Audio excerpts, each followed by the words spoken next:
तो हेलो नमस्कार दोस्तों। स्वागत है आप सभी का आपके अपने YouTube चैनल ह्यूमैनिटीज एक्सप्रेस पे। तो आज के वीडियो में हम लोग बात करेंगे हमारे क्लास 10th के पॉलिटिकल साइंस के पहले चैप्टर पावर शेयरिंग के बारे में। तो इस चैप्टर में हम लोग क्या बातें जानेंगे और ये चैप्टर क्यों इंपॉर्टेंट है, इसके क्या एप्लीकेशन है, इन सभी बातों पे आज हम लोग चर्चा करेंगे। तो सबसे पहले इस चैप्टर में हम लोग क्या क्या देखेंगे उसकी बात कर लेते हैं। पहले तो हम लोग दो कंट्री के स्टोरी के बारे में जानेंगे। पहला है हमारा बेल्जियम, दूसरा है हमारा श्रीलंका। दोनों कंट्रीज में प्रॉब्लम्स क्या क्या थी, उन्होंने अपने प्रॉब्लम्स को सॉल्व कैसे किया, किसका तरीका सही था, किसका तरीका गलत था, और बहुत सारी बातें जो इस चैप्टर में हम लोग जानने वाले हैं। तो चलो शुरू करते हैं आज का हमारा चैप्टर पावर शेयरिंग।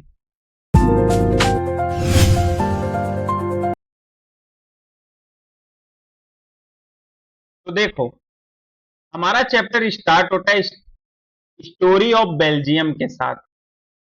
ठीक है, ये जो है हमारा, एक मिनट आप रुक जाओ। हम्म ये है हमारा बेल्जियम। ठीक है, और ये है उसकी राजधानी ब्रुसेल्स। ठीक, इन दो बातों को आप लोग याद रखना।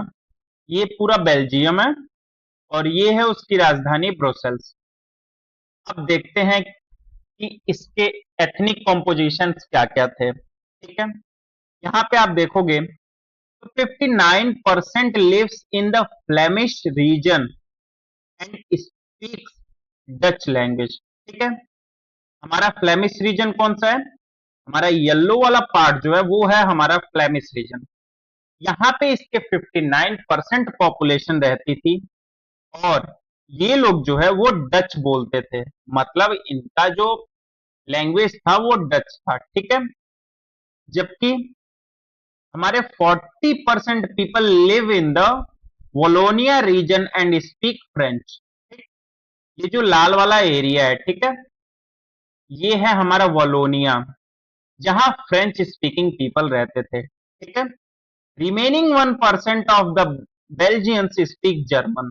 ठीक है, और जो बचे 1% लोग थे वो लोग क्या बोलते थे? वो बोलते थे जर्मन भाषा। ठीक है, वो लोग इस ईस्टर्न साइड पे रहते थे। ठीक है, आप देख सकते हो यहाँ पे ब्रुसेल्स किस कलर में है, कोलोनिया किस कलर में है, फ्लेमिश किस कलर में है, और जर्मन किस कलर में है। ठीक है,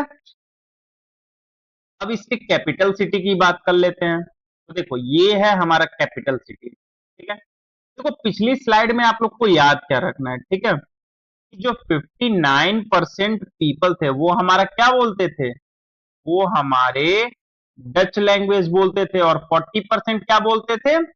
वो हमारे फ्रेंच बोलते थे। ठीक है, अब देखो जो हमारा इसका कैपिटल सिटी है ब्रुसेल्स, वहां पे जो है इसका जो कॉम्पोजिशन है वो उल्टा हो जाएगा।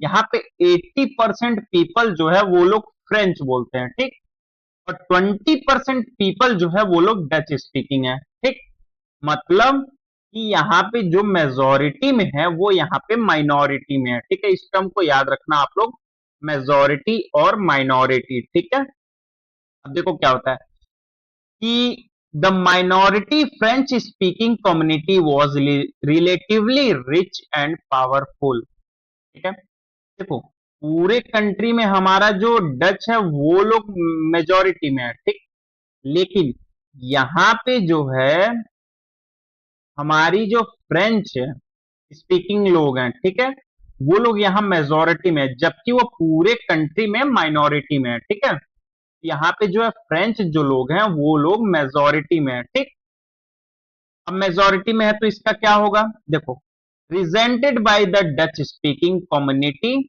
Got the benefit of economic development and education much later. देखो यहाँ पे जो फ्रेंच लोग है ना, उनका जो पॉपुलेशन है वो ज्यादा है। ठीक, जिसके कारण जो भी बेनिफिट होते थे, डेवलपमेंटल बेनिफिट होते थे, उसका ज्यादा से ज्यादा और सबसे पहले लाभ जो है वो हमारे फ्रेंच पीपल ही उठाते थे।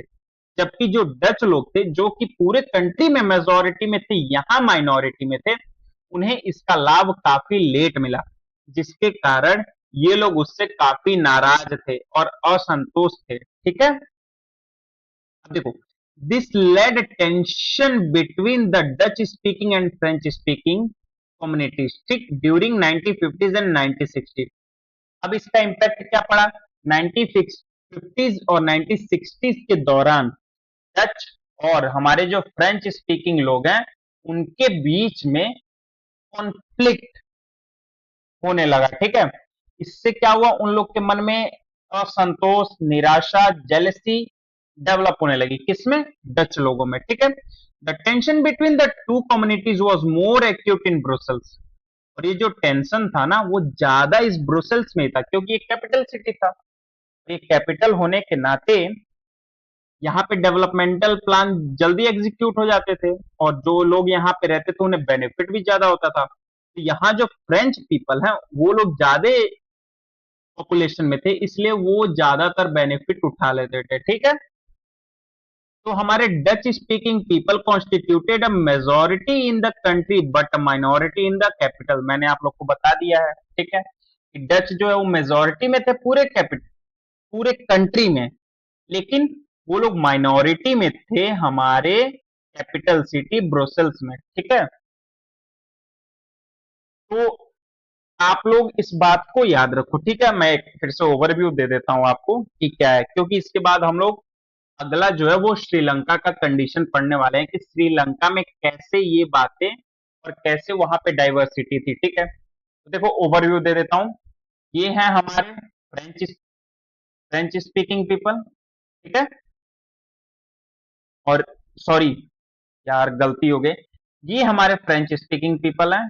ठीक है, और ये हैं हमारे Dutch speaking people. Yellow region हमारे डच स्पीकिंग है और रेड रीजन हमारे फ्रेंच स्पीकिंग है। ठीक है, तो जो पूरे कंट्री में कॉम्पोजिशन था वो डच लोगों का ज्यादा था और फ्रेंच लोगों का कम था।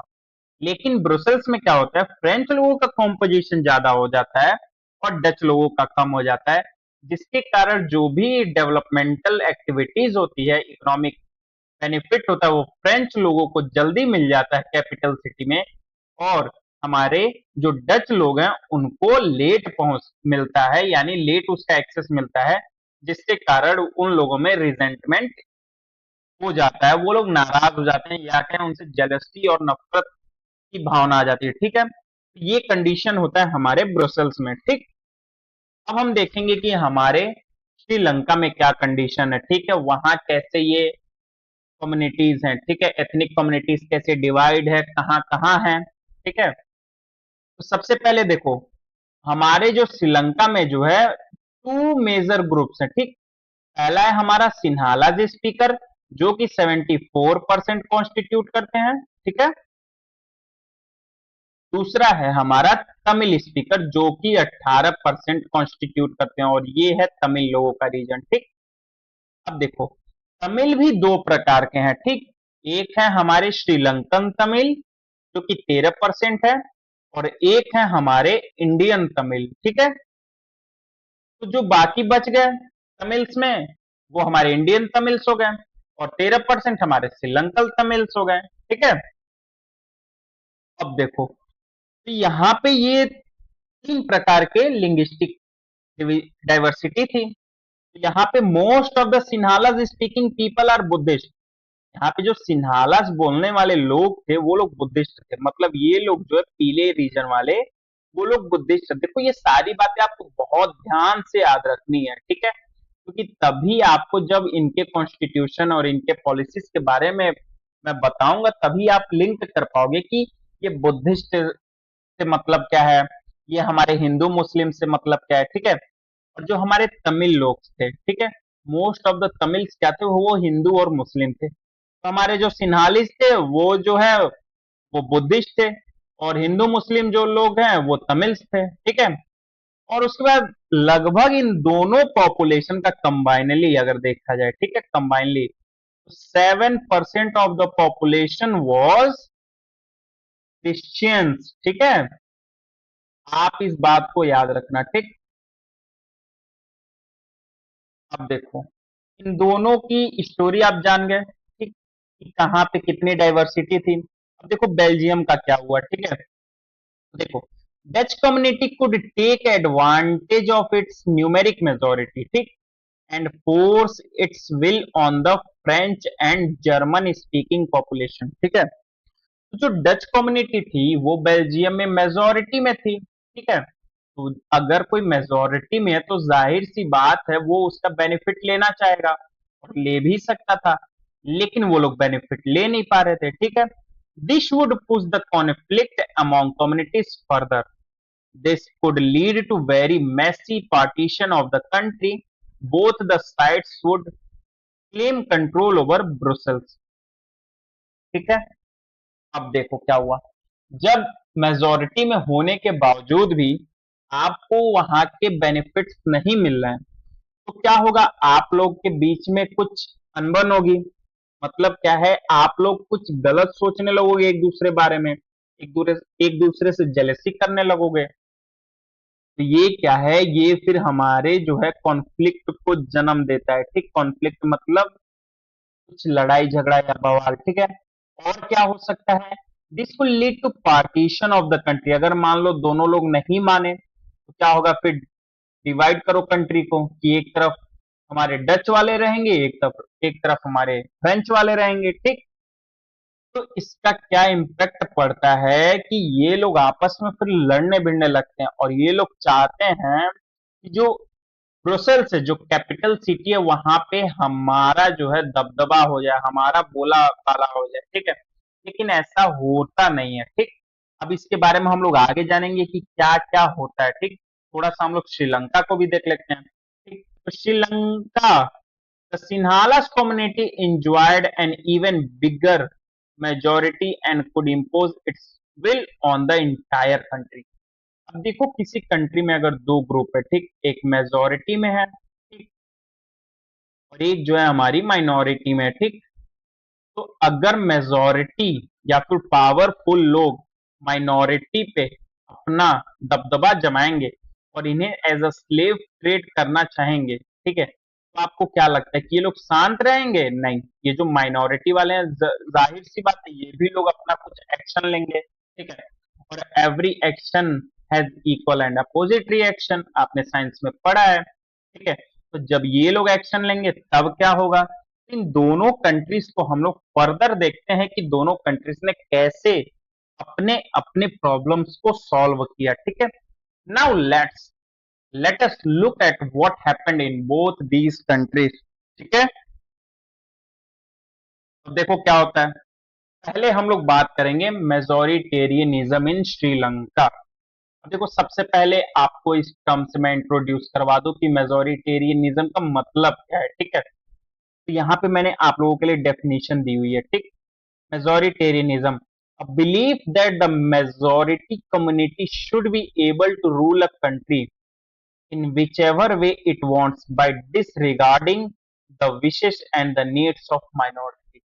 सिंपल सा फंडा है इसका, कि ये एक ऐसी विचारधारा है जिससे कि ये मालूम चलता है कि मेजोरिटी में जो लोग हैं वो ये सोचते हैं कि इनके तौर तरीके से, इनके रूल्स एंड रेगुलेशन से, इनके बनाए नियम से ही देश चलना चाहिए, और जो माइनॉरिटी है उनको नजरअंदाज कर देना चाहिए, ठीक है। तो अब आप बताओ, अगर कहीं ऐसा होता है तो क्या माइनॉरिटी चुप रहेगी? The answer is no. क्या मेजोरिटी एक्शन लेगी उन लोग को चुप करने के लिए? The answer is yes. अब बताओ, एक तरफ नो है, एक तरफ यस है, पॉजिटिव नेगेटिव है, तो क्या होगा, आपस में कॉन्फ्लिक्ट तो होना ही है, ठीक है। तो अब ये क्या करेगा, ये राइज करेगा कॉन्फ्लिक्ट, ये ऐसे टेंशन क्रिएट करेगा जहां कॉन्फ्लिक्ट होगा, ठीक है। तो क्या होता है कि देखो, हमारा जो श्रीलंका होता है वो 1948 में इंडिपेंडेंट हो जाता है, ठीक है। उसको इंडिपेंडेंसी मिल जाती है, ठीक, हमसे एक साल बाद, ठीक है। मंथ एग्जैक्टली नहीं यहाँ पे है तो मैं आपको उस पर नहीं फोकस कर रहा हूँ, लेकिन हाँ लगभग हम लोग 47 में स्वतंत्रता पाते हैं और ये लोग 48 में, ठीक है। The democratically elected government adopted a series of majoritarian measures to establish Sinhala supremacy, ठीक है। अब देखो यहाँ पे क्या है कि हमारा डेमोक्रेटिकली इलेक्टेड गवर्नमेंट है, ठीक। ऐसा नहीं है कि मतलब कोई राजा है या फिर जो पहले कहते थे कि ना राजा का शासन होता था, ठीक है, मोनार्की होता था, तो वैसा नहीं है। यहाँ पे लोगों द्वारा चुनी गई गवर्नमेंट है, ठीक है। अब्राहम लिंकन जी ने क्या कहा था? द फॉर्म ऑफ गवर्नमेंट, ठीक है, by the people, of the people and for the people. लोगों द्वारा लोगों की और लोगों के लिए जो सरकार होती है वो हमारे डेमोक्रेसी में होती है, ठीक है। तो अब बताओ कि जो यहाँ पे मेजोरिटेरियन थे वो सरकार बनाने के बाद क्या करते हैं? ऐसे मेजर्स लेने लगते हैं, ऐसे एक्शंस लेने लगते हैं जो कि सिर्फ मेजोरिटी मतलब सिन्हाला के ही इंटरेस्ट को फुलफिल कर रहा था, और जो माइनॉरिटीज में हैं जैसे कि हमारे श्रीलंकन तमिल्स लोग हैं उनको नेग्लेक्ट कर रहा था, नजरअंदाज कर रहा था, ठीक है। In 1956, an act was passed to recognize Sinhala as the only official language, thus disregarding Tamil। 1956 में ये लोग क्या करते हैं? एक एक्ट पास करते हैं जिसमें ये लोग सिन्हाला जो है उसे नेशन का ऑफिशियल लैंग्वेज डिक्लेयर कर देते हैं। अब आप किसी ऐसे लैंग्वेज को अगर ऑफिशियल लैंग्वेज डिक्लेयर कर दोगे जो कि एक पर्टिकुलर रीजन के लोग ही या पर्टिकुलर अमाउंट ऑफ पीपल ही बोलते हैं, तो क्या होगा इससे? जो बाकी रेस्ट ऑफ द पीपल हैं इन लोग में फिर आक्रोश, गुस्सा और मतलब एलियनेशन फील होने लग गया कि हमें एलियनेट किया जा रहा है, हमें अलग समझा जा रहा है, हमें इस देश का पार्ट नहीं समझा जा रहा है। जो भी पॉलिसीज आ रही है वो सिर्फ एक पर्टिकुलर कम्युनिटी के लिए आ रही है, हमारे लिए नहीं आ रही है, ठीक है। अब ये क्या करेगा फिर फर्दर क्या है कि उनके अंदर के जो रिवेंज की भावना है, जो उनके अंदर का आक्रोश है उसे बढ़ाएगा, ठीक है। The government the government followed preferential policies that favored Sinhalese applicants for university positions and government jobs. A new constitution stipulated that states shall protect and foster Buddhism। अब देखो क्या होता है, मैंने तुम लोग को पहले बुद्धिज्म के बारे में बताया था कि जो हमारे सिन्हालीज लोग होते हैं वो क्या करते हैं? बुद्धिज्म को फॉलो करते हैं, ठीक है। अब देखो क्या हुआ, जो गवर्नमेंट थी ना वो ऐसी पॉलिसीज ला रही थी कि जैसे गवर्नमेंट कॉलेजेस में, गवर्नमेंट जॉब्स में, यहाँ पे जो है जो सिन्हाला के बच्चे होते थे इन लोग को प्रेफरेंस दिया जाता था।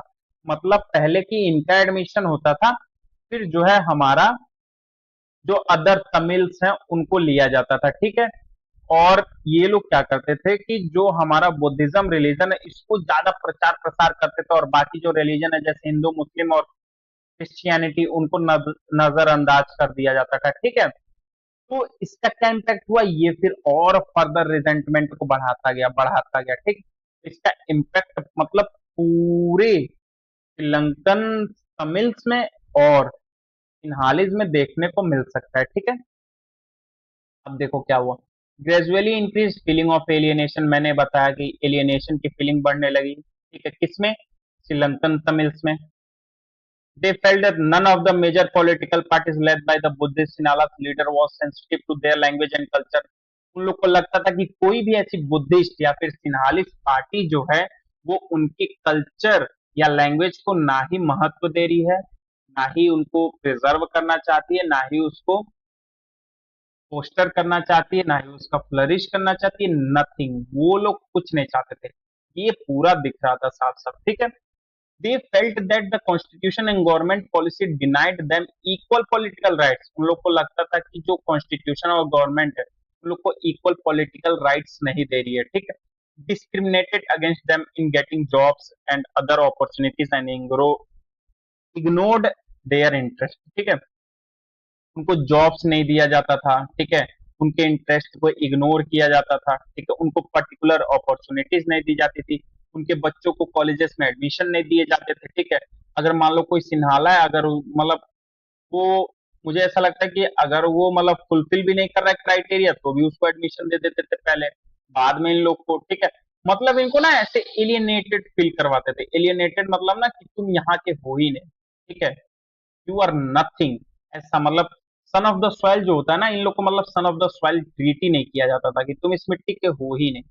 अब मान लो जो इंडियन तमिल्स थे, ठीक है, उनको एक बार आप कंसीडर कर सकते हो कि भाई आप इसमें टिक रहे हो। लेकिन जो श्रीलंकन तमिल्स थे, उनका क्या, उनको आप क्यों ऐसे डिस्क्रिमिनेट कर रहे हो? ठीक है, तो ये प्रॉब्लम्स वहां पे बहुत बढ़ गए। ठीक है, the relations between the Sinhala and Tamil communities stand over time. इनके जो रिलेशन है सिन्हाला और तमिल कम्युनिटीज के, वो दिन पे दिन डिटेरिएट होते गए, खराब होते गए। ठीक है, the Sri Lankan Tamils launched party and struggles for the recognition of Tamils as official language for regional autonomy and equality of opportunity in securing education and jobs। अब देखो, आप किसी को अगर बार बार, ठीक है, बार बार प्रताड़ित करोगे, ठीक है, एक्सप्लॉइट करोगे, तो क्या होगा, वो कोई ना कोई तो एक्शन लेगा। अब क्या हुआ, जो श्रीलंकन तमिल्स थे उन्होंने एक अपनी पॉलिटिकल पार्टी लॉन्च कर दी। ठीक है, लॉन्च कर क्यों करी? ताकि वो अपने लैंग्वेज को ऑफिशियल लैंग्वेज का दर्जा दिला सकें। ठीक है, रीजनल ऑटोनॉमी गेन कर सके। रीजनल ऑटोनॉमी मीन्स जैसे हमारे ये मान लो ये श्रीलंका था, ठीक है, यहाँ पे सिनालिस थे और ये जो एरिया था यहाँ पे तमिल्स थे, तो अभी लोग चाहते थे कि ये जो एरिया है ना, इसे एक रीजनल ऑटोनॉमी मतलब वो इंडिपेंडेंट नेशन बन जाए। ठीक है, तो इन सब चीजों बातों के लिए ये लोग प्रयास करने लगे, स्ट्रगल करने लगे। ठीक, by 1980 several political organizations were formed demanding an independent, ठीक, नेशन। ठीक है, 1980 तक कई सारे पॉलिटिकल ऑर्गेनाइजेशन फॉर्म हुए जो कि इंडिपेंडेंट मांगने लगे। ठीक, Tamil Eelam state in northern and eastern parts of Sri Lanka. ठीक है, वही बात है कि ये लोग नॉर्दर्न और ईस्टर्न पार्ट ऑफ श्रीलंका में जो है एक अपना इंडिपेंडेंट नेशन की डिमांड करने लगते हैं। ठीक है, जिससे कि अब पार्टीशन का खतरा मंडराने लगता है। ठीक है, the distrust between the two communities turned into widespread conflict soon turned into civil war। अब देखो, ये लोग उस बात के लिए राजी नहीं हो गए कि भाई ये लोग अपने लैंग्वेज को ऑफिशियल लैंग्वेज घोषित करें या फिर ये लोग नया नेशन बनाएं। तो क्या होता है, ये जो मेजोरिटी होती है और ये जो माइनॉरिटी होती है, इन दोनों में कॉन्फ्लिक्ट हो जाता है। ठीक, और जैसी कॉन्फ्लिक्ट होता है, ये सिविल वॉर को जन्म दे देता है। और सिविल वॉर में हमारा क्या होता है एज अ रिजल्ट?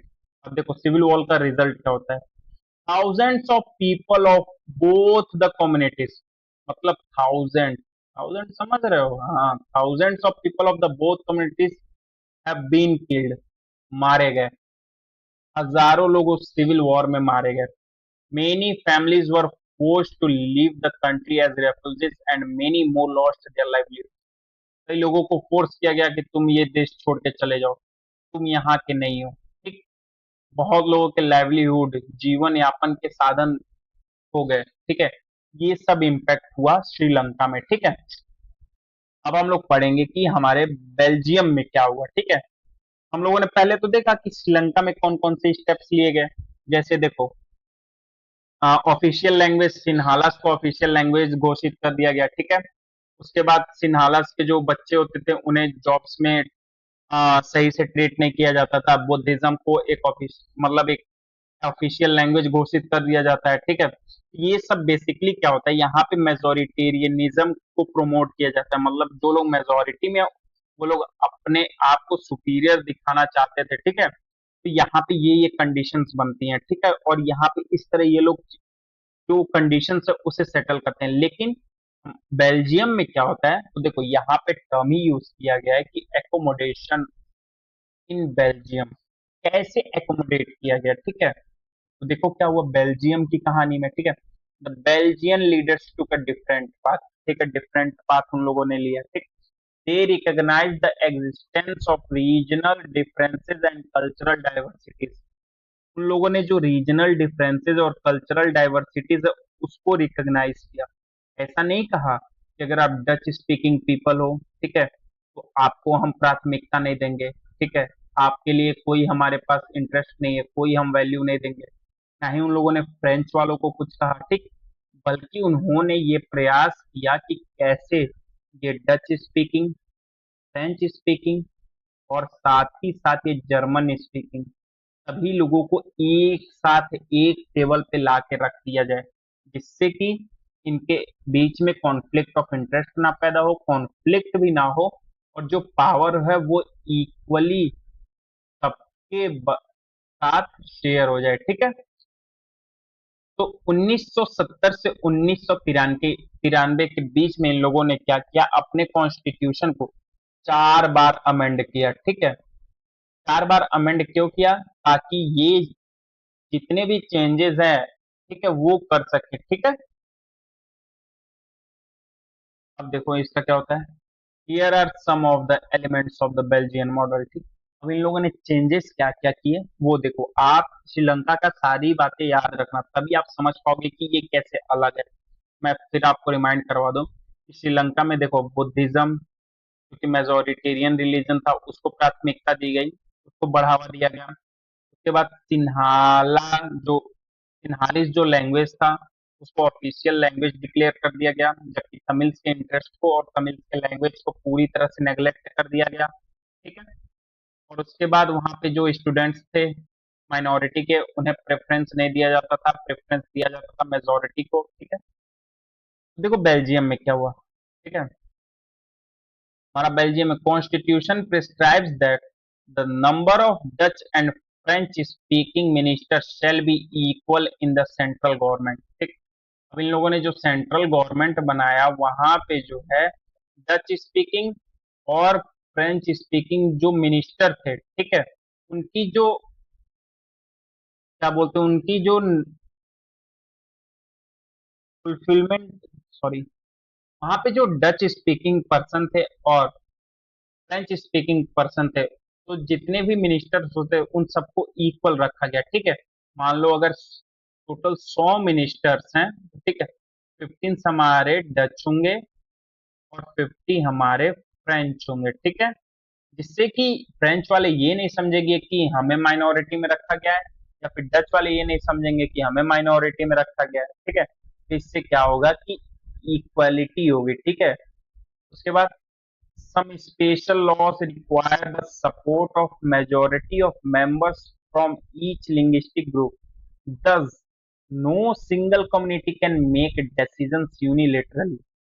अब ये क्या कह रहा है, मान लो कोई डिसीजन लेना है, ठीक, और उसके लिए मेजोरिटी चाहिए। ठीक है, तो अब ऐसा नहीं है कि सिर्फ डच लोग, ठीक है, वो लोग अगर रेस कर दे अपने हैंड या फिर वोट कर दें और उनकी ही मेजोरिटी से कोई भी लॉ बन जाएगा ना, फ्रेंच की भी मेजोरिटी चाहिए और हमारे डच की भी मेजोरिटी चाहिए, मतलब दोनों की अलग अलग मेजोरिटी चाहिए किसी भी चेंजेस के लिए। ठीक, यहाँ देख लो आप कैसे इन दोनों को इक्वल ट्रीट किया जा रहा है, जबकि हमारा श्रीलंका में ऐसा कुछ नहीं था।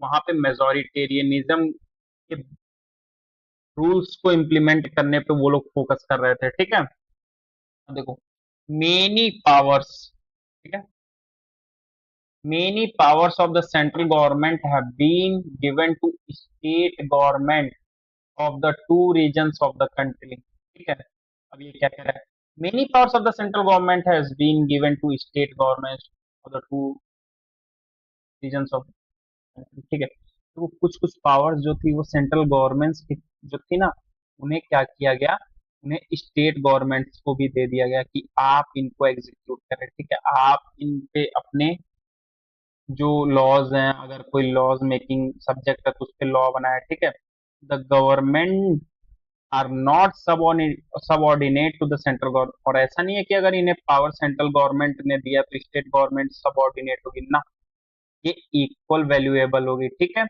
ऐसा नहीं है कि आप इसे सबऑर्डिनेट समझ के इसे इंफीरियर समझो, नहीं। ठीक है, ब्रुसेल्स है सेपरेट गवर्नमेंट। ठीक है, ब्रुसेल्स में सेपरेट गवर्नमेंट थी, etch both of the communities have equal representation. ठीक है, अब देखो सेंट्रल गवर्नमेंट में तो इक्वल रिप्रेजेंटेशन था ही, अब ब्रुसेल्स में भी अलग गवर्नमेंट थी जहां पे फ्रेंच का और डच का इक्वल रिप्रेजेंटेशन था। ठीक है, इससे भी वहां पे क्या है कि इक्वालिटी को प्रमोट किया गया। ठीक है, the French speaking people accepted equal representation in Brussels because the Dutch speaking community has accepted equal representation in the state। ठीक है, अब इन लोगों ने ऐसा क्यों मान लिया, क्योंकि हमारा जो उसमें दिया गया था सेंट्रल गवर्नमेंट में, ठीक है, तो वहां पे मेजोरिटी और माइनॉरिटी तो था ही, लेकिन उन लोगों ने इक्वल जो सीट्स है वो मंजूर कर लिया, इसीलिए सेंटर में भी फ्रेंच और डच ने इक्वल सीट्स को एक्सेप्ट कर लिया। ठीक है,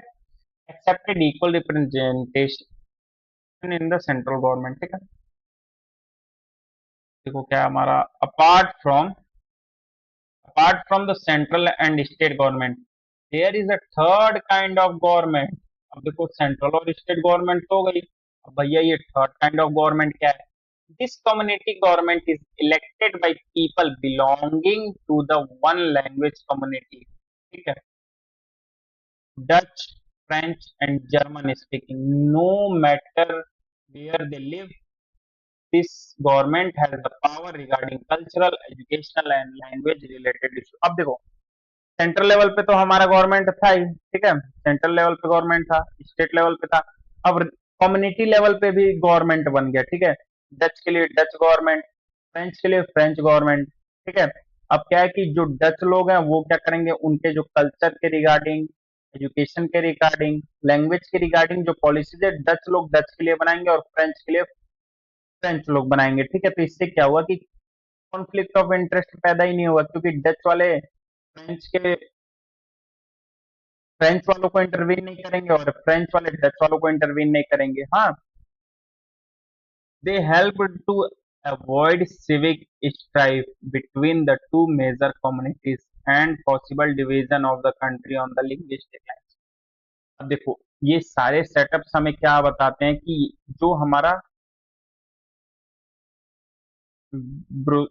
बेल्जियम था वहां पे इक्वालिटी को प्रमोट किया गया, ठीक है। और वहीं पे अगर हम लोग श्रीलंका को बात करें तो श्रीलंका में मेजोरिटेरियनिज्म को प्रमोट किया गया, ठीक। देखो श्रीलंका में सिविल वॉर हो गया, ठीक है,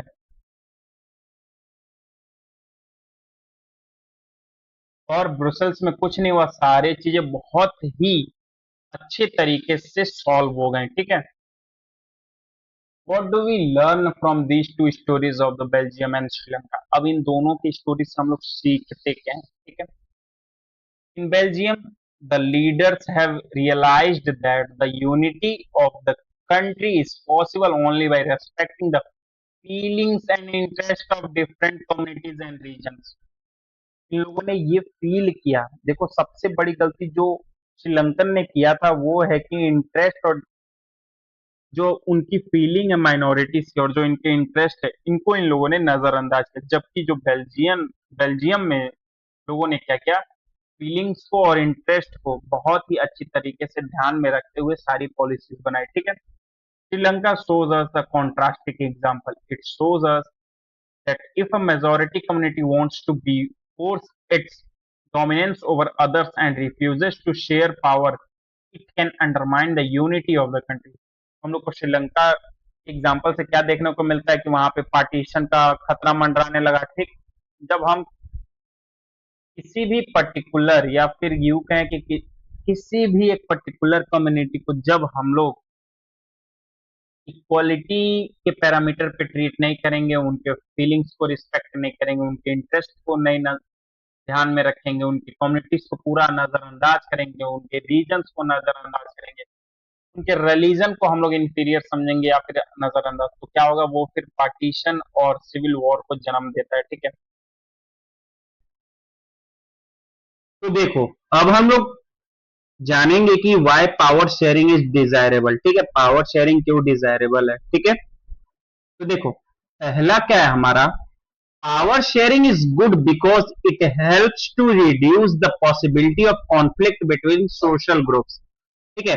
हमारा जो पावर शेयरिंग होता है वो दो या उससे ज्यादा ग्रुप्स के बीच में जो कॉन्फ्लिक्ट की पॉसिबिलिटी है उसे रेड्यूस करता है, ठीक है। क्योंकि देखो जब किसी एक पर्टिकुलर कम्युनिटी के पास, ठीक है, या फिर एक पर्टिकुलर ग्रुप के पास पावर होगा तो उससे क्या होगा, वो फिर अपने हिसाब से सिस्टम को चलाएगा, सिस्टम को रन करेगा और वो वही मेजर्स लेगा जो कि उसके लिए बेनिफिशियल होगा, ठीक, उनके कम्युनिटी के लिए बेनिफिशियल होगा। इससे क्या होगा, जो अदर कम्युनिटी के लोग हैं उन लोगों में रिजेंटमेंट बढ़ेगा, ठीक है। तो इसीलिए ये कहता है कि जो हमारा पावर शेयरिंग है ना वो डिफरेंट ग्रुप्स में बटा होना चाहिए ताकि कोई एक अपना आधिपत्य या फिर अपनी सुप्रीमेसी या फिर अपना जो है दबदबा ना कायम कर सके, ठीक है।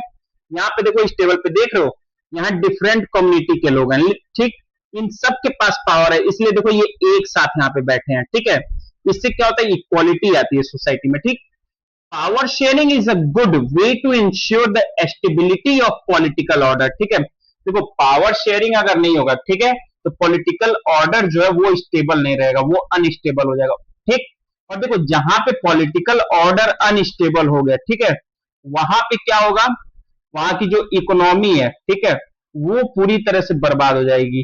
ठीक, अब जब इकोनॉमी बर्बाद होगी तो क्या होगा, इन्वेस्टमेंट नहीं होगा, इन्वेस्टमेंट नहीं होगा तो नई कंपनियां नहीं आएंगी, नई कंपनियां नहीं आएंगी तो अनएम्प्लॉयमेंट बढ़ेगा, अनएम्प्लॉयमेंट बढ़ेगा तो क्या होगा, गरीबी बढ़ेगी, गरीबी बढ़ेगी तो क्या होगा, माल न्यूट्रिशन होगा, माल न्यूट्रिशन क्या होगा, माल न्यूट्रिशन बढ़ेगा तो क्या होगा, फिर लोगों की डेथ होगी। तो ये बहुत ही डरावना सिनेरियो क्रिएट कर सकता है। ठीक है, तो पावर शेयरिंग बहुत आवश्यक है पॉलिटिकल ऑर्डर को मेंटेन रखने के लिए। ठीक है, दूसरा हमारा क्या, sorry, power sharing is the very spirit of the democracy. ठीक है, जो पावर शेयरिंग है वो डेमोक्रेसी की स्पिरिट है, मतलब आत्मा समझ लो है, क्योंकि जहां पे पावर शेयरिंग नहीं है वो फिर तो टेरेनी या फिर मोनार्की हो गया, क्योंकि जहां पावर नहीं शेयरिंग होगा फिर एक ही पीपल के हैंड में सारा पावर कॉन्सेंट्रेट रहेगा। ठीक, अब पावर कॉन्सेंट्रेट रहेगा तो फिर वो अपने हिसाब से सिस्टम को चलाएगा, जो कि अदर ग्रुप्स के लिए प्रॉब्लमेटिक हो सकता है। ठीक है, अब देखो फॉर्म्स ऑफ पावर शेयरिंग। ठीक है, कितने फॉर्म होते हैं पावर शेयरिंग के। ठीक, तो हम लोग सारे तो नहीं, लेकिन इस चैप्टर में जितने दे रखे हैं उन पे चर्चा करेंगे। ठीक है, तो देखो earlier thought of power sharing, जो पहले के विचार हैं वो क्या थे पावर शेयरिंग को लेके। ठीक है, for a long time it was believe that all power of government must reside in one person. ठीक है, और groups of person located at one place. पहले ये माना जाता था कि जो सारा पावर है वो किसी एक व्यक्ति के हैंड में होना चाहिए। ठीक, या फिर कुछ ग्रुप ऑफ पीपल के हैंड में होना चाहिए, मतलब मान लो 5 लोग, 7 लोग, 10 लोग या फिर 20 लोग, ऐसे मतलब एक पर्टिकुलर ग्रुप होना चाहिए जिनके हाथ में पावर होना चाहिए। लेकिन क्या ये सही था? नहीं, क्योंकि फिर वो देखो अगर किसी पर्टिकुलर व्यक्ति के हाथ में पावर रहेगा पूरा, तो फिर वो अपने हिसाब से लोगों को एक्सप्लॉइट करेगा, अपने हिसाब से सिस्टम को रन करेगा।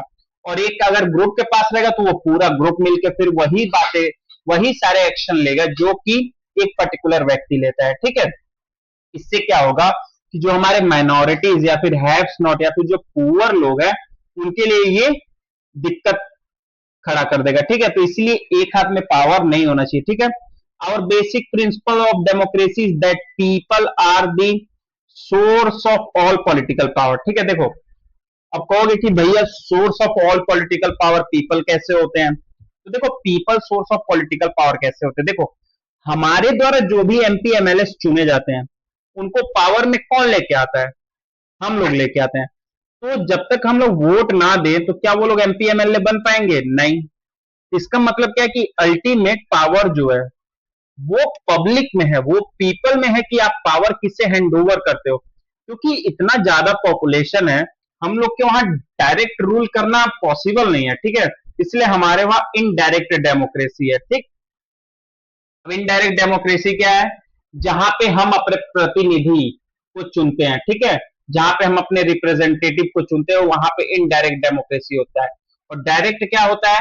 जहां पे लोग डायरेक्ट लॉ मेकिंग में पार्टिसिपेट करते हैं, डेलिब्रेशन में पार्टिसिपेट करते हैं। ठीक है, तो इंडिया बहुत बड़ा कंट्री है, 140 करोड़ प्लस पीपल है।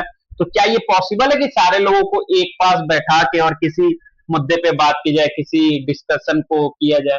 तो नहीं। ठीक है, तो in a democracy people rule themselves through institution of self government. ठीक, तो डेमोक्रेसी में लोग अपने आप से ही अपने आप को रूल करते हैं। कैसे? क्योंकि हम ही चुनते हैं उस व्यक्ति को जो हम पे रूल करता है। ठीक, तो वो नहीं रूल कर रहा है, हमने उसे वहां भेजा है तब वो हमारे ऊपर रूल कर रहा है, वो हमारे लिए कार्य कर रहा है, वो हमारा बॉस नहीं है, वो हमारा नौकर है। ठीक है, in a good democratic government, due respect is given to diverse groups and views that exist in society.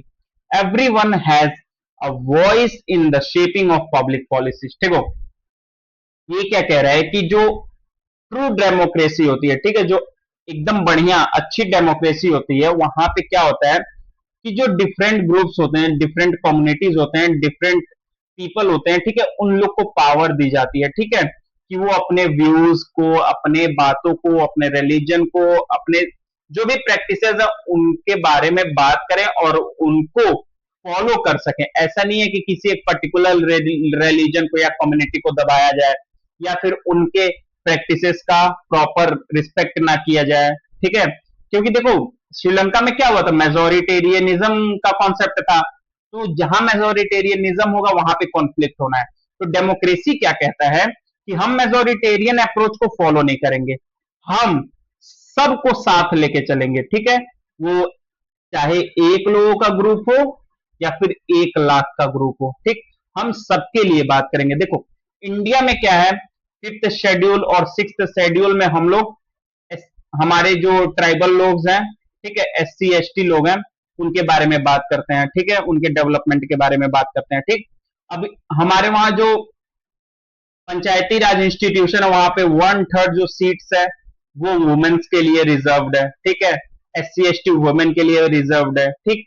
अभी रिसेंटली बिल पास हुआ है जिसके तहत 1/3 ऑफ सीट, ठीक है, पार्लियामेंट में और राज्यसभा, अरे विधानसभा में, ठीक है, उन लोगों के लिए भी 1/3 सीट जो है वो रिजर्व कर दिया गया है। तो इससे क्या है कि हम जो हमारे समाज के कमजोर वर्ग है, वीकर सेक्शन है, उससे भी पार्टिसिपेशन का मौका दे रहे हैं, उन्हें भी लॉ मेकिंग में, गवर्नमेंट में प्लेस दे रहे हैं कि वो भी आए और अपने आप को मजबूत कर सके, ठीक है। वुमेन इंपावरमेंट को बढ़ावा दिया जा रहा है, ठीक है।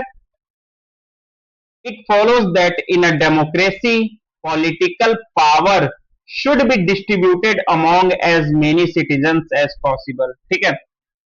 देखो डेमोक्रेसी का मतलब क्या है कि जितना ज्यादा लोग हो सके उतने लोगों में पावर को डिस्ट्रीब्यूट कर दिया ताकि पावर किसी एक हाथ में कॉन्सेंट्रेटेड ना रहे, ठीक है। क्योंकि देखो जब जहां पे भी कोई चीज कॉन्सेंट्रेटेड रहेगी तो वो हार्मफुल हो सकती है।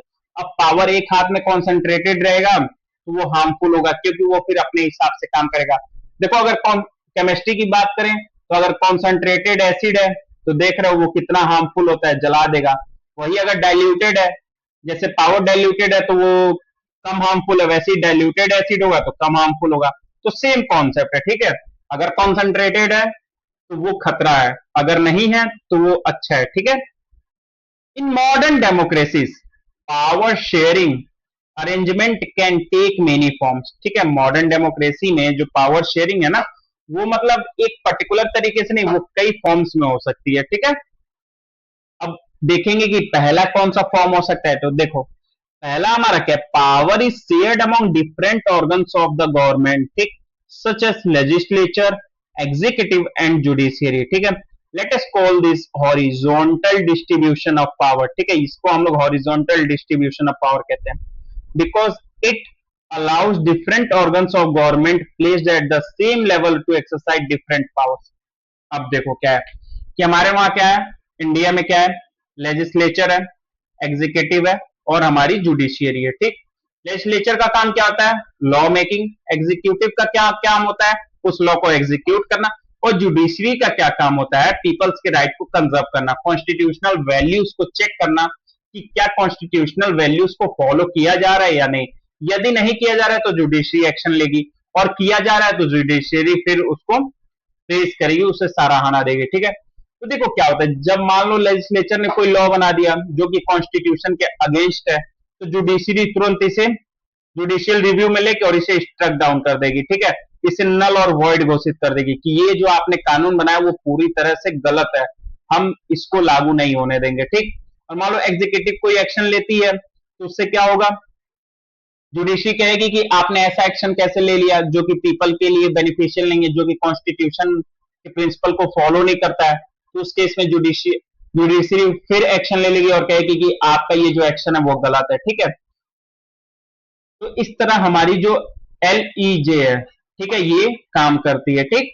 और हमारा जुडिशरी का क्या काम है, इसको हम लोग क्या कहते हैं बताओ, किसी को मालूम है कि हम लोग जुडिशरी को क्या कहते हैं, क्या कहते हैं बताओ। ये जो होती है हमारी फाइनल इंटरप्रेटर होती है कॉन्स्टिट्यूशन की, ठीक है। और यही हमारे कॉन्स्टिट्यूशन को बचा के रखती है कि इसके वैल्यूज को कहीं डाइल्यूट ना किया जाए, ठीक है। Each organ checks the others. देखो, हर ऑर्गन एक दूसरे को चेक करते रहता है, ठीक है। This results in a balance of power among various institution, ठीक। अब देखो, जैसा कि मैंने बताया कि लेजिस्लेचर अगर कोई लॉ बनाती है तो जुडिशरी उसको देखेगी कि भाई ये कॉन्स्टिट्यूशनली वैलिड है या नहीं, ठीक। और अगर जुडिशरी कोई ऐसा काम करती है जो कि गलत है, तो लेजिस्लेचर और एग्जीक्यूटिव तुरंत एक्शन में आ जाएंगे कि आपने कैसे कर दिया, ठीक है। क्योंकि आप जब खुद ही कॉन्स्टिट्यूशन के रखवाले हैं तो आप कैसे कॉन्स्टिट्यूशन के वैल्यूज का हनन कर सकते हैं। तो इस तरह ये तीनों एक दूसरे पे नजर रखते हैं। मान लो एग्जीक्यूटिव कोई काम कर रही है तो जो हमारी लेजिस्लेचर है वो पार्लियामेंट में पूछेगी कि हाँ भैया बताओ, तुमने ये काम कितना किया, कैसे किया, और किया तो सही किया कि गलत किया। गलत किया तो क्यों किया, सही किया तो अच्छी बात है, ठीक है। तो इस तरह ये सारा मतलब कुछ कंट्रोल करने का मेजर्स होता है, वो अभी हमारे चैप्टर में नहीं है। कई सारे ऐसे तरीके होते हैं जिससे हमारा जो लेजिस्लेचर है वो एग्जीक्यूटिव को कंट्रोल करके रखता है, ठीक है। ऑल दो जजेस are appointed by the executive, जो हमारे जजेस होते हैं उनको एग्जीक्यूटिव अपॉइंट करता है। They can check the functioning of executive और लॉज मेड बाय लेजिस्लेचर। मैंने बता दिया कि लेजिस्लेचर द्वारा बनाए गए लॉज को जुडिशियरी चेक कर सकता है, ठीक है। This arrangement is called system of checks and balances. इस अरेंजमेंट को हम लोग क्या कहते हैं, चेक्स एंड बैलेंसेस। ये इसको चेक करेगा कि हाँ भैया तुम सही हो कि नहीं, ठीक। वो उसको चेक करेगा, हाँ भैया तुम सही हो नहीं। अब इन दोनों को डर रहेगा कि भैया हम गलती करेंगे तो ये हमें धर लेगा, और ये कहेगा कि हम गलती करेंगे तो ये धर लेगा, इसलिए दोनों गलती नहीं करते हैं, ठीक है। दूसरा हमारा क्या है, ठीक है। दूसरा है हमारा power can be shared among governments at different level, ठीक है। सही बात है, पावर डिफरेंट लेवल पे शेयर किया जा सकता है। a general government for the entire country and government at the provincial और regional level, ठीक है। देखो हमारे वहां आप लोगों ने सुना होगा कि सेंट्रल गवर्नमेंट, ठीक। तो ये क्या है, ये एंटायर कंट्री के लिए। अब यहाँ पे प्रोविजनल और प्रोविंशियल और रीजनल लेवल की बात जो कर रहा है, ठीक है। तो प्रोविंशियल लेवल क्या है, हमारा स्टेट गवर्नमेंट, ठीक। जो गवर्नमेंट हमारी स्टेट में है, ठीक है। तो पावर किस में शेयर है, सेंट्रल गवर्नमेंट में। फिर हमारा स्टेट गवर्नमेंट में शेयर है, ठीक। Such general government for the entire country is usually called federal government. In India we refer to it as a central और यूनियन गवर्नमेंट, ठीक। तो हम लोग इसे सेंट्रल और यूनियन गवर्नमेंट कहते हैं, ठीक है। अब देखो, ये जो पावर डिवीजन ऑफ पावर है ना, स्टेट के पास अपनी पावर है, ठीक। सेंटर के पास अपनी पावर है, तो इसे हम लोग फेडरल स्ट्रक्चर कहते हैं, ठीक। लेकिन जो इंडिया है ना हमारा, वो पूरी तरह से फेडरल नहीं है, ठीक है। फेडरल नहीं है, हमारा सिस्टम क्या है, क्वासी फेडरल है, ठीक है। क्या है, क्वासी फेडरल, ठीक है। क्योंकि हमारे पास कुछ ऐसे प्रोविजन है जहां पे हम हमारे देश में अगर इमरजेंसी कोई पड़ती है तो जो सारा कंट्रोल है पूरे देश का, वो किसके पास चला जाता है, सेंट्रल गवर्नमेंट के पास, ठीक। तो हम लोग ना ही पूरी तरह से फेडरल है, ना ही हम लोग प्रेसिडेंशियल, हम लोग क्वासी फेडरल टाइप के गवर्नमेंट है, ठीक है। In India, we call them state government. This system is not followed in all countries. तो जैसे मैंने आपको बताया कि हमारे वहां स्टेट गवर्नमेंट कहते हैं, लेकिन क्या स्टेट गवर्नमेंट हर जगह पे कहते हैं, नहीं। स्टेट गवर्नमेंट कहीं कहीं पे कहते होंगे, कहीं पे नहीं कहते होंगे, लेकिन हमारे इंडिया में सेंट्रल गवर्नमेंट और स्टेट गवर्नमेंट कहते हैं, ठीक है।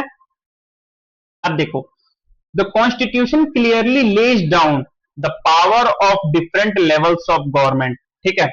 हमारा जो कॉन्स्टिट्यूशन है ऐसा नहीं है कि हम लोग जो स्टेट गवर्नमेंट है या फिर सेंट्रल गवर्नमेंट है उनकी पावर ऐसे ही कुछ भी हो जाएगी, कोई कुछ भी कर लेगा, नहीं।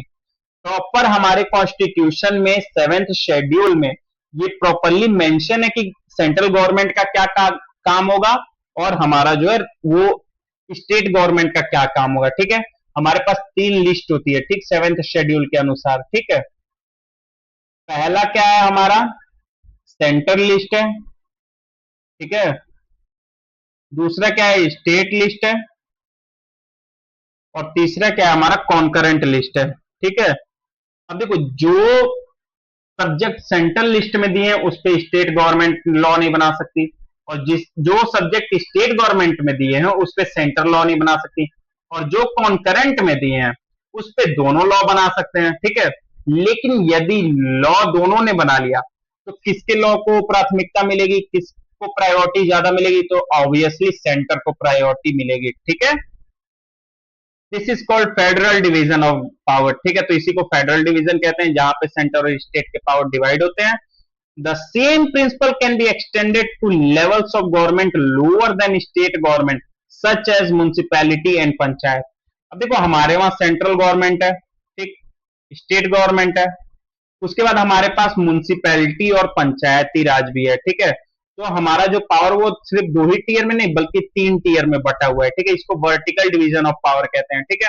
वहां पे हमने देखा है हॉरिजॉन्टल, जो हॉरिजॉन्टल में था एलईजे था, और यहाँ पे ये वर्टिकल डिवीजन ऑफ पावर है, ठीक है। सेंट्रल गवर्नमेंट, स्टेट गवर्नमेंट और म्युनिसिपैलिटी या पंचायती राज, ठीक है। म्युनिसिपैलिटी अलग होती है, पंचायती राज अलग होती है, ठीक है।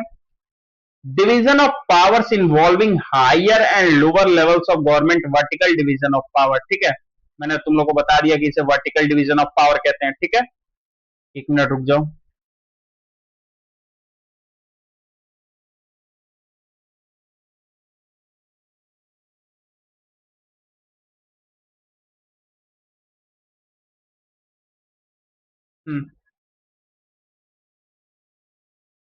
क्या क्या हो गया हमारा?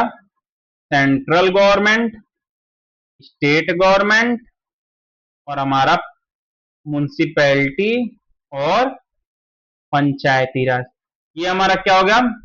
वर्टिकल डिवीजन ऑफ पावर, ठीक है। VDP, vertical division of power, ठीक है। और हमारा 7th शेड्यूल में कौन तीन लिस्ट है, ठीक है। सेंट्रल लिस्ट, स्टेट लिस्ट और कॉन्करेंट लिस्ट, ठीक। सेंटर के पास अपना पावर है अपने सब्जेक्ट से जिसपे वो लॉ बना सकता है, स्टेट अपने सब्जेक्ट पे लॉ बना सकता है, और कॉन्करेंट लिस्ट पे दोनों ही लॉ बना सकते हैं, ठीक है। तीसरा क्या है हमारा? ठीक, power may also be shared among different social groups such as the religious and linguistic groups. Community government in Belgium is a good example of this arrangement, ठीक है। देखो पावर ऐसा नहीं है कि इन्हीं तीन टीयर में बटा हो, ठीक है। हमारे कुछ रिलीजियस और लिंग्विस्टिक ग्रुप होते हैं जिनके पास अपना पावर होता है कि वो अपने रिलीजियस प्रैक्टिसेस को कैसे मैनेज करेंगे, ठीक, ठीक है। वो अपने लिंग्विस्टिक डाइवर्सिटी को कैसे मैनेज करेंगे, तो ये पावर उनको दी जाती है, ठीक है। जैसा कि हमने बेल्जियम में देखा कि डच के लिए अलग गवर्नमेंट थी, फ्रेंच के लिए अलग थी, ठीक है। वो अपना मैटर अपने सुलझा सकते थे, अपने लॉ अपने बना सकते थे, ठीक है। In some countries, there are constitutional and legal arrangement whereby socially weaker section and women are represented in the legislature and administration, ठीक है। कुछ तो कॉन्स्टिट्यूशन लीगल अरेंजमेंट की कर रखी हैं जहां पे वीकर सेक्शन को लेजिस्लेचर को अलग से पार्टिसिपेशन मिलता है, ठीक है, एडमिनिस्ट्रेशन में। तो हमारे वहां भी इंडिया में 5th शेड्यूल है, ठीक है, 6th शेड्यूल है, ठीक है, 1/3 रिजर्वेशन है पंचायती राज में और म्यूनिसिपैलिटीज में, 1/3 रिजर्वेशन है, ठीक है, किसमें? हमारा पार्लियामेंट में, ठीक, और हमारा स्टेट विधानसभा में, ठीक है, जो हमारा राज्य के विधानसभा है उनमें भी, ठीक है। तो हमारे वहां भी अरेंजमेंट किए गए हैं, ठीक है, वीकर सेक्शन के लिए। चौथा हमारा क्या है? Power sharing arrangement can also be seen in the way political parties, pressure groups and movements control और इन्फ्लुएंस दोज इन पावर, ठीक है। अब देखो कुछ प्रेशर ग्रुप्स होते हैं, ठीक है, कुछ पॉलिटिकल पार्टीज होते हैं, ठीक है, और कुछ और भी ग्रुप्स होते हैं जैसे एनजीओ हो गए, ठीक है। ये लोग क्या करते हैं? ये लोग इलेक्शन में डायरेक्ट पार्टिसिपेट नहीं करते, लेकिन इन लोग के पास पावर होता है। कैसा पावर? ये लोग जाके कुछ ऐसे पॉलिसीज होते हैं जिसमें गवर्नमेंट का साथ देते हैं, वो लोग बताते हैं कि क्या सही है क्या गलत है, ग्राउंड लेवल पे रियलिटीज क्या है, ठीक है, किन चीजों को ऐड करना है, किन चीजों को नहीं करना है, किन चीजों को निकालना है, क्या बातें सही रहेंगी क्या नहीं। और कई बार क्या होता है जब कोई गवर्नमेंट गलत एक्शन ले लेती है तो यही लोग प्रोटेस्ट भी करते हैं, तो गवर्नमेंट को अपने स्टेप पीछे लेने पड़ते हैं, ठीक है। जैसा कि हमारे फार्मर्स बिल में हम लोगों ने देखा था, ठीक है। In a democracy the citizens must have freedom to choose among various contenders for power, ठीक है। डेमोक्रेसी में डेफिनेटली चॉइस होने चाहिए, कि ऐसा नहीं होना चाहिए कि कोई एक ही लोग है जिन्हें हम लोग को मजबूरन चुनना पड़े। मेनी कंटेंडर्स होना चाहिए जिन्हें हम लोग चुन सके, ठीक है। Sometimes this kind of sharing can be direct when two or more parties form an alliance to contest election. If their alliance is elected, they form a coalition government and thus share power, ठीक है। अब देखो क्या होता है, मान लो कोई एक पर्टिकुलर पार्टी है जो मेजोरिटी में आ गई, तो उसके पास उसी पार्टी के पास पावर है। लेकिन मान लो कोई दो पार्टी है जिनको मिला के गवर्नमेंट बनाने के लिए जो मेजोरिटी चाहिए वो हो रही है, तो उस केस में क्या होगा, ये लोग अपने आप में कोलिशन कर लेंगे। और जब कोलिशन कर लेंगे तो फिर क्या होगा, दोनों अपने अपने में पावर शेयर करेंगे, ठीक, इक्वल पावर शेयर कर लेंगे कि हाँ भैया आप कुछ मिनिस्ट्री ले लो, हम कुछ मिनिस्ट्री ले रहे हैं, जिससे कि क्या स्टेबिलिटी आ सके। क्योंकि अगर आप पूरा पावर किसी एक में रख दोगे तो जाहिर सी बात है दूसरा वाला फिर अपने आप को नीचे समझेगा, या फिर ऐसा समझेगा ना कि उसके साथ विश्वासघात हो रहा है, उसके साथ छल हो रहा है, तो वो चाहेगा कि भैया हमें पावर क्यों शेयर करना है, हम नहीं बनाएंगे गवर्नमेंट आपके साथ, हम कोलिशन गवर्नमेंट नहीं बनाएंगे, गठबंधन की सरकार नहीं बनाएंगे। तो उस केस में क्या होता है, कॉन्फ्लिक्ट हो सकता है, स्टेबिलिटी नहीं हो सकती है, ठीक है, स्टेट में फ्रीक्वेंट इलेक्शन हो सकते हैं, ठीक है, गवर्नमेंट पूरे अपने टेन्योर को नहीं कंप्लीट कर पाएगी, तो ये सारी प्रॉब्लम्स आ सकती हैं, ठीक है। In a democracy, we find interest groups such as those of traders, businessmen, industrialists, farmers, and industrialist workers. They also will have a share in government power either through participation in governmental committees or bringing influence on the decision making process. ठीक है, वही जैसा मैंने आपको बताया कि लोग कुछ कमिटीज अगर बन रही है किसी चीज को स्टडी करने के लिए, तो अगर मान लो कोई किसान से रिलेटेड कोई मुद्दा है, उन लोग के रिलेटेड लॉ बन रहा है, तो किसी टॉप लेवल के जो नॉलेजेबल किसान होंगे उनको ले लिया जाएगा कमिटी में कि हाँ भाई आप भी बताइए क्या सही है क्या गलत, ठीक है। या फिर क्या होता है कि कई बार अगर मान लो कोई लॉ ऐसा बन गया तो ये लोग देखो डायरेक्ट प्रोटेस्ट पे आ गए कि भैया हम नहीं मानेंगे, आपने गलत बना दिया, आपने हमसे पूछा क्यों नहीं, हमारे भी भलाई की बात होती, आप ग्राउंड की रियलिटी को जानते नहीं हो, आप ऑफिस में बैठ के जो मन करे वो कर देते हो। एटलीस्ट आपको किसी को तो मौका देना चाहिए था कि आप आओ भैया यहाँ बैठ के डिस्कशन करो कि कैसे क्या होगा कैसे नहीं होगा, लेकिन आपने ऐसा कुछ नहीं किया, तो ये सारे प्रॉब्लम्स आ सकती हैं, ठीक है। तो इसीलिए पावर शेयरिंग जो है बहुत इंपॉर्टेंट होता है, ठीक है। अब तुम्हारे घर में मान लो सारा पावर तुम्हारे मम्मी के हाथ में होता होगा, तो जाहिर सी बात है तुम देख ही सकते हो, तो ऐसा नहीं होना चाहिए, ठीक है। तो देखो इस चैप्टर में हम लोगों ने पावर शेयरिंग के बारे में बहुत ही डिटेल में बात कर लिया है, और इसमें जो भी बातें की गई वो सारी आपके एनसीईआरटी से ही हैं, ठीक है। इसलिए जब आप एनसीईआरटी पढ़ोगे इस चैप्टर को पढ़ने के बाद, तो आपको ऐसा नहीं लगेगा कि आप कुछ नया पढ़ रहे हो, ऐसा लगेगा सब पढ़ा हुआ है, ठीक है। और हाँ, यदि आपको मेरा पढ़ाया सही लगता है तो वीडियो को लाइक जरूर करना, दोस्तों के साथ शेयर कर देना जिन्हें समझने में प्रॉब्लम होती है, ठीक है। और अगर और अच्छा लगे तो सब्सक्राइब कर लेना, क्योंकि मैं आप लोगों के लिए वीडियो लाते रहूंगा, ठीक है। और यदि कुछ कमी है तो आप मुझे कमेंट सेक्शन के थ्रू बता सकते हो, ठीक है, कि भैया कहाँ और इम्प्रूवमेंट की जरूरत है। क्योंकि देखो मेरा मानना है कि जो लाइफ होता है ना, हर सेकंड, ठीक है, मरने से पहले तक और जन्म लेने के बाद से हम लोग कुछ ना कुछ सीखते हैं, ठीक है। तो ये बिल्कुल मत सोचना कि मैं सब कुछ जानता हूं, मेरे अंदर बहुत खामियां हैं, कुछ खूबियां हो सकती हैं, तुम्हारे अंदर कुछ खूबियां होंगी कुछ खामियां होंगी, तो एक दूसरे को करेक्ट करना है, ठीक है। और यदि पेस बोलने की रफ्तार तेज है तो आप मुझे बता सकते हो कि भैया आप थोड़ा स्लो कर दो, अगर सही है तो नॉर्मल लिख देना, ठीक है। और अगर धीरे है तो भी बता देना कि भैया आप थोड़ा धीरे बोलते हो, ठीक है। और अगर कहीं नहीं समझ आ रहा तो आप वो भी बता सकते हो कि भैया इस चीज को और डिटेल में बताइए, ताकि मैं आप लोग के लिए वैसा कंटेंट तैयार कर सकूं। और इस चैप्टर का जो पीडीएफ है आपको वो टेलीग्राम चैनल पे मिल जाएगा, ठीक है। जो टेलीग्राम चैनल का लिंक है वो मैं आपको डिस्क्रिप्शन बॉक्स में दे दूंगा, आप वहां से जाके टेलीग्राम चैनल से इस चैप्टर का पीपीटी आप डाउनलोड कर सकते हो, यही सेम पीपीटी आपको मिलेगा डाउनलोड करने के लिए, ठीक है। तो चलिए मिलते हैं फिर अगले वीडियो में, तब तक के लिए मस्त रहिए, खेलते रहिए, कूदते रहिए और पढ़ाई करते रहिए। जय हिंद, जय भारत।